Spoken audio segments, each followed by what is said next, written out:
Innal hamdalillah nahmaduhu wa nasta'inuhu wa nastaghfiruh wa na'udzu billahi min shururi anfusina wa min sayyiati a'malina. May yahdihillahu fala mudilla lahu wa may yudlil fala hadiya lahu. Asyhadu an la ilaha illallah wahdahu la syarika lahu wa asyhadu anna Muhammadan abduhu wa rasuluhu la nabiyya ba'dahu. Allahumma shalli wa sallim wa barik ala nabiyyina Muhammad wa ala alihi wa sahbihi wa mawala. Qala Allah ta'ala fi kitabihil Qur'anil Karim. A'udzu billahi minasy syaithanir rajim. Ya ayyuhalladzina amanu taqullaha haqqa tuqatih wa la tamutunna illa wa antum muslimun.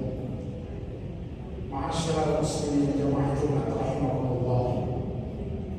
Hari ini tepat tanggal 25 November tahun 2022. Oleh bangsa kita hari ini diperingati sebagai Hari Guru Nasional. Guru adalah orang yang diamanahi oleh orang tua dan negara untuk mendidik anak-anak kita, mendidik peserta didik, dengan tujuan kelak peserta didik yang dididik itu akan menjadi manusia yang memiliki kesempurnaan yang di dalam Islam disebut dengan insan kamil.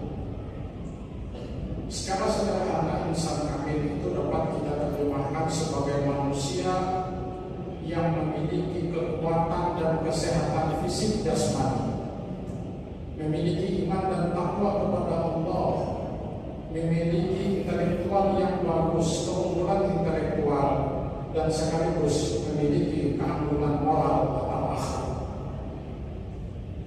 Oleh karena itu, untuk mencapai tujuan tersebut, yaitu insan kamil tadi, maka seorang guru harus memahami tentang konsep dasar penciptaan manusia menurut pandangan Islam. Bahwa Islam menyatakan manusia itu terdiri dari 3 komponen dasar. Yang pertama komponen fisik jasmani, yang kedua adalah komponen rohani. Komponen rohani ini terdiri dari 2 hal, yaitu akal dan kalbu atau hati. Oleh karena itu, dalam mendidik manusia untuk mencapai insan kamil tadi, maka ketiga komponen ini harus dididik secara bersama-sama.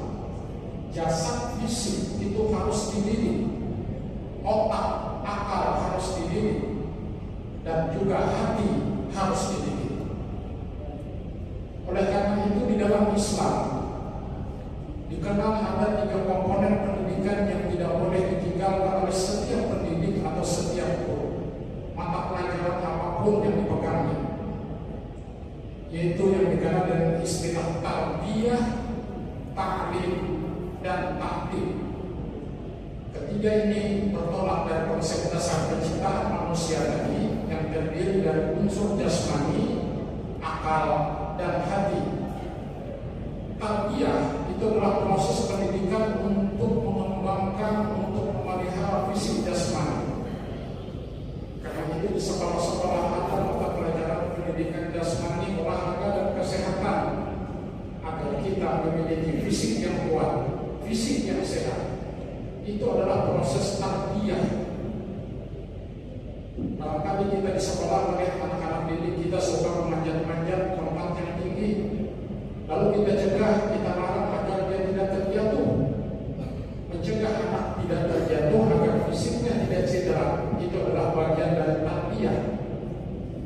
Memberikan makanan dan minuman yang halal, itu adalah bagian dari tarbiyah agar fisik jasadnya tumbuh dengan sehat dan sempurna.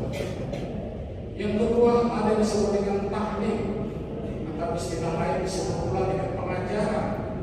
Ada yang mengidentikan dengan taklim ini dengan pemberian ilmu pengetahuan.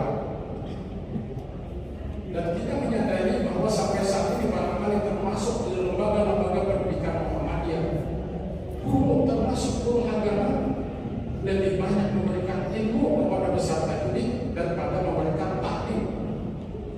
Oleh karena itu yang ketiga itu juga menjadi penting dalam pandangan Islam, yaitu takdim. Takdim itu adalah mendidik hati, mendidik akhlak, mendidik moral. Kita merasakan betul adanya ketidakseimbangan antara pendidikan akal, pemberian ilmu dengan pendidikan akhlak. Ketiga-tiga ini harus berjalan secara simultan, dan itu bukan hanya menjadi tanggung jawab guru agama dalam proses takdim ini, mendidik akhlak, tetapi tanggung jawab semua guru apapun mata pelajaran yang dipegang. Ada pengalaman menarik kami tahun 90-an ketika menjadi salah seorang guru di SD Muhammadiyah di salah satu kabupaten di Kalimantan Tengah. Karena waktu itu tidak ada guru olahraga, saya diminta untuk menjadi guru olahraga, padahal bukan bidang saya. Harusnya saya menjadi guru agama, karena S1 saya adalah pendidikan agama Islam. Tapi karena di SD tidak jadi masalah. Meskipun menjadi guru agama, maka ketika sekolah itu di dalam kompleknya ada masjid, maka ketika menjelang adzan zuhur, semua peserta didik di SD Muhammadiyah itu kami ajak untuk sholat zuhur berjamaah bersama-sama di masjid Muhammadiyah itu. Namun saya gurunya hanya sendiri yang sholat. Guru-guru yang lain yang masuk guru agamanya tidak ikut sholat zuhur berjamaah. Maka proses takdim seperti ini tidak akan berhasil jika hanya dilakukan oleh orang per orang, tidak dilakukan oleh semua guru.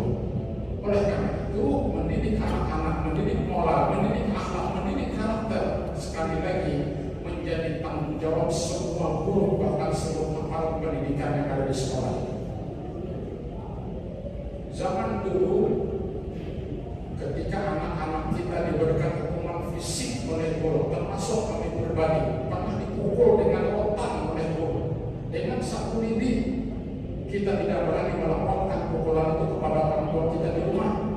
Kalau kita laporkan, malah kita ditambahi dipukul lagi. Tapi zaman sekarang kalau ada guru yang memukul murid, bisa dilaporkan ke polisi.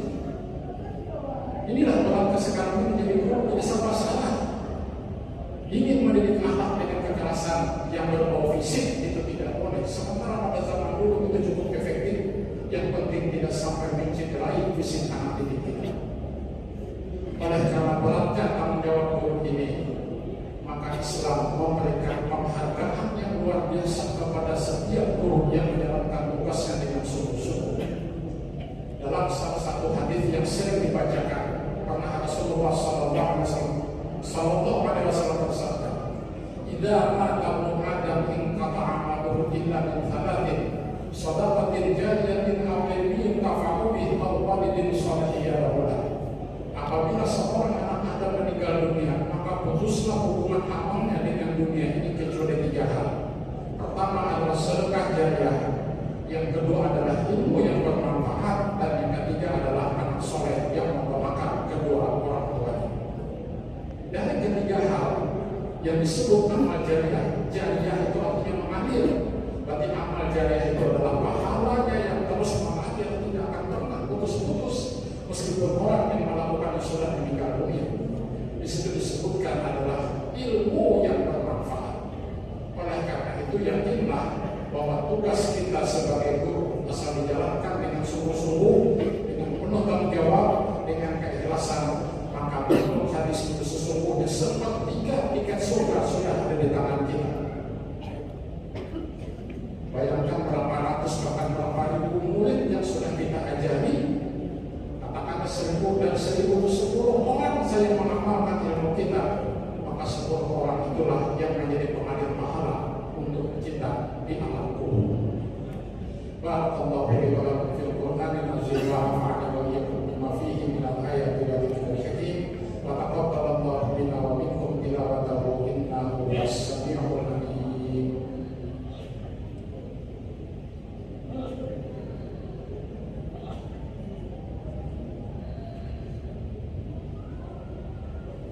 Alhamdulillahilladzi arsala rasulahu bil huda wa dinil haqq liyuzhirahu 'ala dini kullihi walau karihal kafirun. Asyhadu an la ilaha illallah wahdahu la syarika lah wa asyhadu anna Muhammadan abduhu wa rasuluh. Allahumma shalli wa sallim wa barik 'ala Muhammad wa 'ala alihi wa sahbihi ajma'in.